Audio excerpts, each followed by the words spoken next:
See, this particular bolt here, the thread on the inside, this is what broke on the last brake because I was adjusting it so much. The thread just loosened on this bolt. It didn't even screw. So now we got a new one. It's a lot better. The moment of truth. Oh yeah, look at that. Beautiful.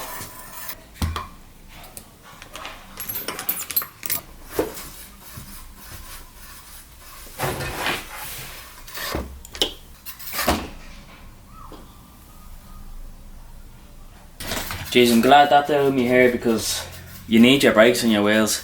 That noise there, that's just because the brakes aren't really formed in properly. Yeah, the more I ride it, the more I'll just I'll kind of sand down the brake pads and then it won't be making this noise.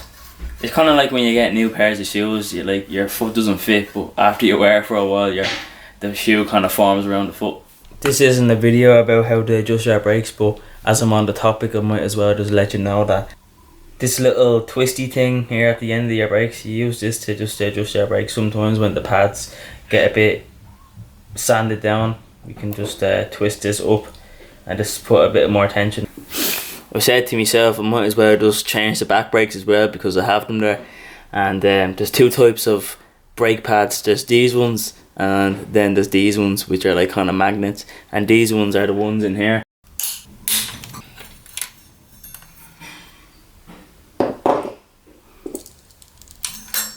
Now make sure these screws are tight because the only thing that loosens screws is vibration. Maybe that's how they cut the stones to build the pyramids. Out with this piece of shit and in with this yoke.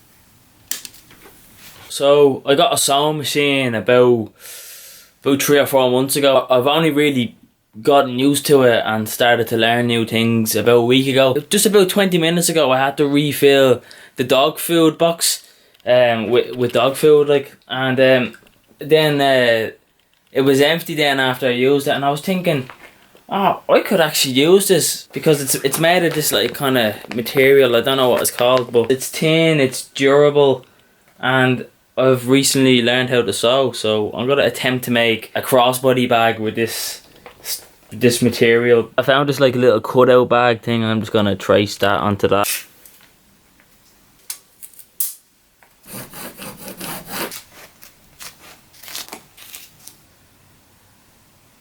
So I just re-measured everything, you know, measure twice, cut once. Now we can start to see the bag like that. I'll probably get like a little button or something and put it there. Actually came out pretty good.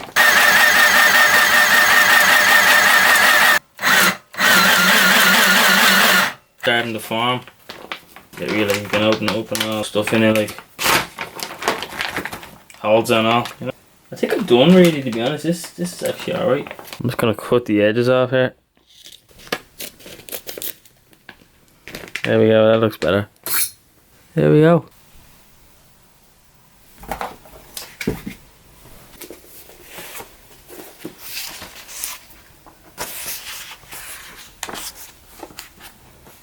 It may take years or even decades to create our first project. It typically develops in a vacuum, in an ordinary way, in a conversation mostly with ourselves. After we share it, outside influence can emerge. An audience appears, whether it consists of friends or a large group of strangers. Individuals and companies with business interests can sign on, and we begin to work on our next project. Loud outer voices may speak to us from the sidelines, influence us in a different creative direction, demanding the work now without concern for quality. As these voices enter the artist's head, concern for deadlines, deals, sales, media attention, public images, staff overhead ground the audience, keeping the existing fan base, they can really undermine our focus. Do you know what, this actually looks like I'm in a video game. The intention of our art can shift from self-expression to self-sustainment, from creative choices to business decisions. Oh dear. The key to navigating this phase of the artist's journey is learning to tune out, to prevent external pleasures from the entertainment of our inner progress, and interfacing with the pure creative state, or the flow state. It helps to recall the clear mindset that produced the first work that allowed success to happen originally. Set aside not just the business concerns, but the needs and thoughts of these outside voices. Keep them out of your consciousness. When you're able to focus purely on creativity, it is a scared place. Everyone benefits. At any stage in your career, the critic in your head may make his voice heard, repeating that you're not talented enough, your idea isn't good enough, art isn't worthwhile investing in your time, the result won't be well received, you're a failure. Or there may be a voice that tells us that everything you do is perfect and you will be the greatest phenomenon the world has ever seen. I relate a lot to this chapter because I see a lot of people online, like, you know, when you're making content and all that, you're like, everyone just wants more and more and more, you know.